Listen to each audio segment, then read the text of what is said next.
अस्सलाम वालेकुम नाज़रीन, एक नई वीडियो में आपको खुशामदीद कहती हूँ। आज की वीडियो में आपको बताऊंगी कि आप घर में खजूरिया किस तरीके से बना सकते हैं। आइए जानते हैं। इसको बनाने के लिए सबसे पहले आपने 1 कप के करीब आपने सूजी लेनी है, 1 कप के करीब आपने मैदा लेना है। उसके बाद आपने तकरीबन आधे कप से थोड़ी सी ज़्यादा आपने चीनी ले लेनी है। चीनी की मिकदार फिर आप ज़्यादा भी रख सकते हैं, जितना ज़्यादा आप मीठा रखना चाहो। उसके बाद आप इसके अंदर पिसा हुआ खोपरा शामिल करेंगे, सफ़ेद तिल आप इसके अंदर शामिल करेंगे। उसके बाद हम इसके अंदर आधा कप के करीब हम इसके अंदर घी का इस्तेमाल करेंगे। उसके बाद इसके अंदर आप छोटी इलायची का पाउडर शामिल करेंगे और 1 चाय के चम्मच के बराबर आप इसके अंदर सौंफ को शामिल करेंगे। सौंफ को मैंने मोटा मोटा पीस लिया था और इलायची की मिकदार जो है आधी चाय के चम्मच के बराबर इलायची पाउडर आपके पास होना चाहिए। उसके बाद हम सारी चीज़ों को मिक्स कर लेंगे। सबसे पहले मैंने मैदा डाला है, उसके बाद आप इसके अंदर सूजी शामिल करेंगे। उसके बाद आप इसके अंदर चीनी शामिल करेंगे। मैंने आधे कप से थोड़ी ज़्यादा मिकदार में चीनी ली थी, आप फिर जिस हिसाब से जितना मीठा रखना चाहो आप रख सकते हो। उसके बाद आधे कप के करीब आपके पास घी होना चाहिए।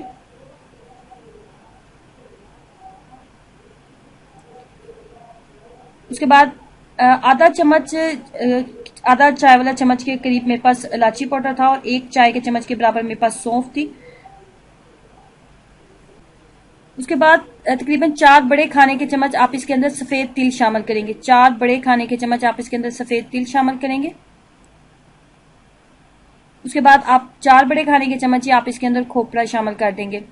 उसके बाद 2 चुटकी बराबर आप इसके अंदर मीठा सोडा शामिल कर देंगे। मीठा सोडा शामिल करने के बाद मैं इसके अंदर थोड़ा सा दूध शामिल करूंगी और इसको आटे की तरह गूंद लूंगी। लेकिन मैंने इसको नरम नहीं रखना, इसको मैंने नरम नहीं करना और ना ही बहुत ज़्यादा सहत तो इसको होना चाहिए, ना ही बहुत ज़्यादा नरम और ना ही बहुत ज़्यादा सहत। और दूध के साथ हम इसको गूंद लेंगे अच्छे तरीके से। दूध के साथ जब हमने अच्छे तरीके से गूंद लिया तो फिर उसके बाद हम इसको इस तरह की हम इसको शक्ल देंगे। इस तरह, बस इस तरह हम इसकी शक्ल बनाएंगे।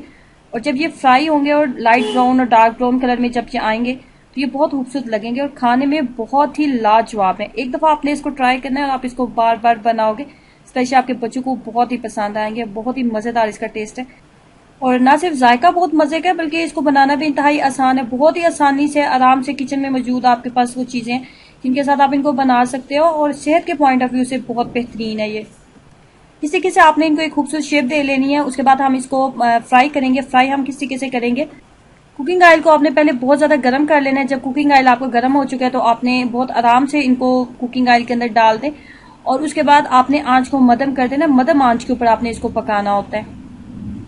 जब ये डार्क ब्राउन कलर में आ जाए और अच्छे तरीके से पक जाए तो आप इनको उतार लें। ये हमारी फ्राई हो चुकी हैं और ये डार्क ब्राउन कलर में आ चुकी हैं और इस तरीके से आप इनको उतारते जाएंगे। खजूरिया रेसिपी बेसिकली पेशावर की रेसिपी है और उनकी मेहंदी के फंक्शन के ऊपर इसको तैयार किया जाता है। और ये मसाला टीवी चैनल के किसी शेफ ने भी इस रेसिपी को बनाया था और वो काफ़ी पुराना प्रोग्राम था, मुझे उन शेफ का नाम तो याद नहीं है, लेकिन मैंने इसको बहुत दफ़ा ट्राई किया और अपने बच्चों को अक्सर बना के देती हूँ। ये खाने में बहुत ही लाजवाब है। इसका टेस्ट बिल्कुल ऐसे ही है जैसे आप कोकोनट बिस्किट खा रहे हैं। इसका ज़रूर ट्राई कीजिएगा और मुझे आपने ज़रूर बताना है कि आपको इसका टेस्ट कैसा लगा। खुश रहें, हंसते मुस्कुराते रहें। अल्लाह हाफिज़।